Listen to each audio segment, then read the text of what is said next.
योद्धा news Marathi. Shivshakti sweet home मध्ये कामगाराला मारहाण, कारवाईची मागणी।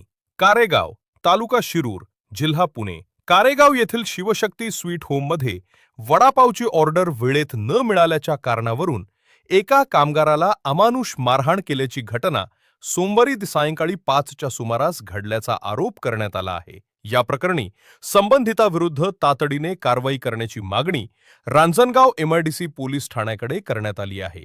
मिळालेल्या माहितीनुसार ईश्वर रंगनाथ नवले हे नाश्त्यासाठी शिवशक्ती स्वीट होम येथे आले होते। वडापावची ऑर्डर वेळेत न मिळाल्याचा राग आल्यानं त्यांनी हॉटेलमधील कामगार राजू देवासी याला मारहाण केल्याचा आरोप करण्यात आला आहे। या घटनेमुळे परिसरात काही काळ तणावाचे वातावरण निर्माण झाले। हॉटेल मालकांनी या घटनेची माहिती रांजणगाव एमआयडीसी पोलीस ठाण्याला देत संबंधित व्यक्तीविरुद्ध कायदेशीर कारवाई करण्याची मागणी केली आहे। जखमी कामगार व हॉटेल मालक पोलीस ठाण्यात जाणार असल्याचं सांगण्यात आले असून या प्रकरणाचा पुढील तपास पोलीस करत आहेत। मी योद्धा न्यूज मराठीचा संपादक नारायण मनोहर सूर्यवंशी। रोजच्या खात्रीशीर बातम्यांसाठी पाहत रहा आमचे न्यूज चॅनल।